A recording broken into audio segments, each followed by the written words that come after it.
Hey guys, sorry it's been a while since I posted. Um, I just kind of wanted to get back into the, posting and stuff, and make this blog. So I really don't have a topic for today. Just kind of rant on some stuff and go from there, and hopefully you guys will pop some stuff in the comments and we can start getting a dialogue going back and forth. Um, anyway, so in the news, I'm seeing that there's a city in Utah here called Sandy, Utah, that apparently the council is trying to push this farmer out that's been on his land for generations. And so they're messing with him, trying to get him off of his land so they can expand and do, some kind of project or something, or construction or whatever. And so there's people down there right now, which good for you, that if you're down there in Sandy right now and you're sticking up for this farmer, good for you. Also, in more Utah news, we still have idiots in our House and Senate that are proposing gun grabbing laws. What I should have did was, before I started with this topic, was I should have read the Second Amendment. So those of you who don't know what the Second Amendment says will know what it says, word for word, verbatim. There's no ifs, ands, or buts about it. It's what it says. So I'll kind of give you a crash course of what it says. So basically it says the right of the people to keep and bear arms shall not be infringed, and that we can have a well-regulated militia.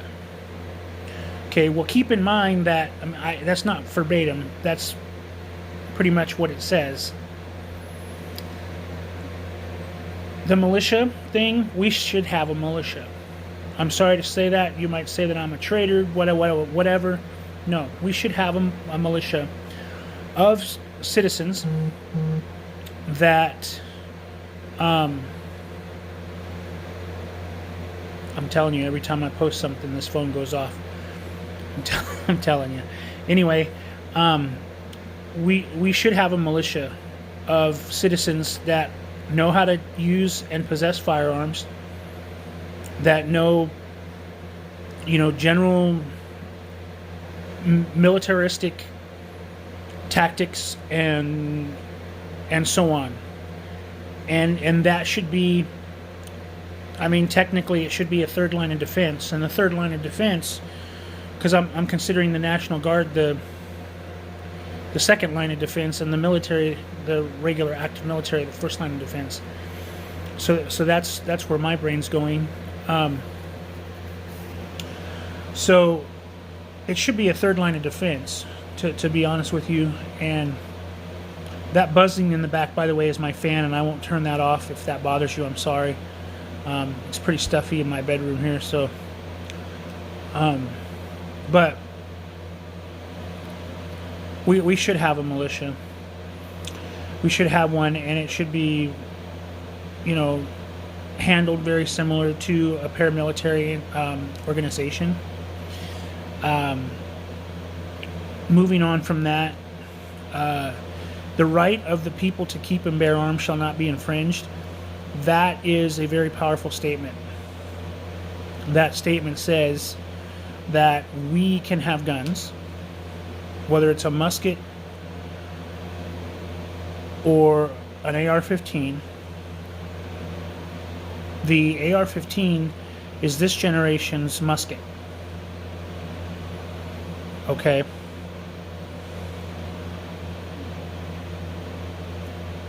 And a lot of people make fun of people, oh, it's used for hunting, and it is used for hunting, but it's used for defense. It's a defense weapon. It's a defensive weapon. And because it's black, people say it's scary. To me, that's racist against the gun for being black. And I said that with a straight face because I mean it. The gun, you could lay the gun on the deck And you can go away for 50 years and come back and that gun will still be there. The way you left it. It's the person behind the gun that needs to be regulated and needs to be watched. And I don't mean by watched per se as in, constantly surveilled. I mean, we need to be cautious as to who is behind that trigger of that gun. Is it going to be a man that or a woman that says yes all the time? Or is it going to be a man or a woman behind that weapon that uses, and what I mean by say yes is all the time is in working in a government capacity where they're ordered to fire on American citizens. I wouldn't do that. I have an oath. I took an oath. I had several jobs where I had to take an oath of office. And I'm an oath keeper, and I keep my oath, and I will keep my oath until my very last breath.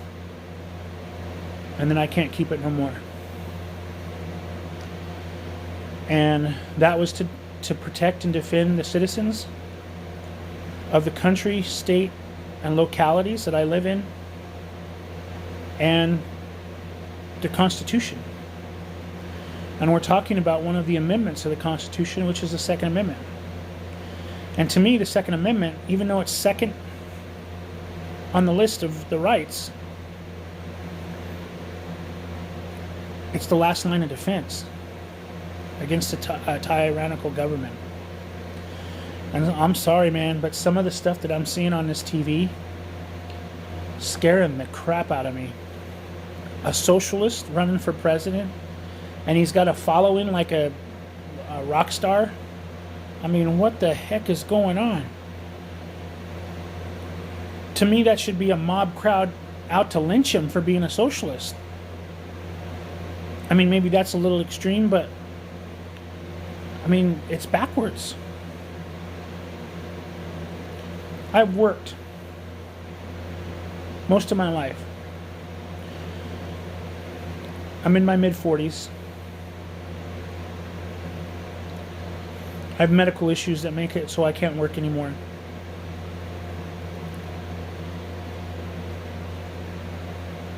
If I could, I would. I'd get up tomorrow and go right to work.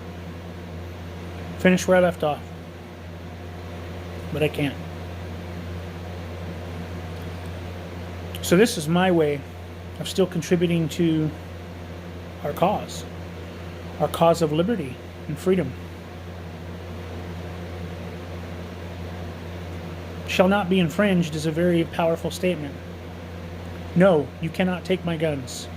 No, you cannot have anything that has to do with my guns. As far as I'm concerned, the permit that I just renewed for my CCW, I shouldn't even have had to have done that. I should just be able to carry a gun whenever I want, however I want. However, I feel that there should be some sort of test. So a CCW class, serves that purpose. You get background check. No matter whatever Democrat tells you, you get a background check. They do a thorough background check on you. And you learn about the gun. And in some states, you shoot the gun before you're proficient with it. Fortunately for me, I've fired weapons, rifles and handguns, both in law enforcement and when I worked contract security for the military. So I would consider myself proficient and able to own, use, and whatever else, weapons, guns, scary guns. This idea of we gotta ban stuff because it hurts people is wrong. I'm waiting for them to ban the car because drunk drivers use it to drive and kill people. So let's ban the car. Let's ban the alcohol. I mean, why not? We've banned straws. In California, you can't use a plastic straw anymore. I should go down there and sell straws, 50 cents a piece. Not only would I be a criminal, but I'd be a rich one that could go back across the state line and hopefully not even know. But that's criminal activity, and I don't want to promote any type of criminal activity. It's just a figure of speech. It was a thought. Straws are cheap at Costco.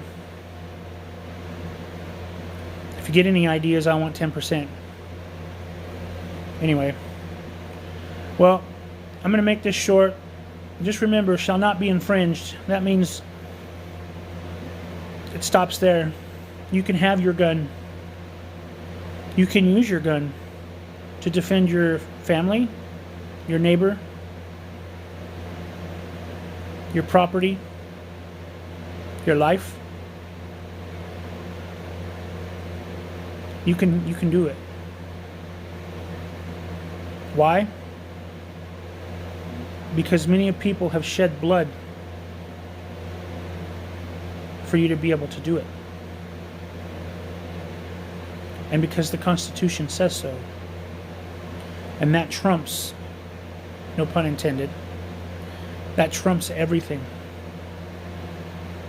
The Constitution is the ultimate. And then there's God Almighty. So it's God Almighty and the Constitution. And then there's everything else.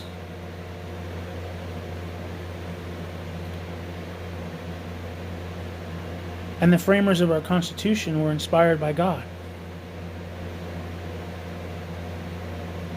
So take that as you will. Well, give me some comments and some topics that we can start this blog going again. And sorry, I got kind of lazy. Also was hurting really bad, so I really wasn't in a very right place mentally at the time, and so I kind of just wanted to take a little bit of a break. So it's been a while since I posted. I'm sorry. I'll try and push through some of those days when I feel that way, and just get it done. So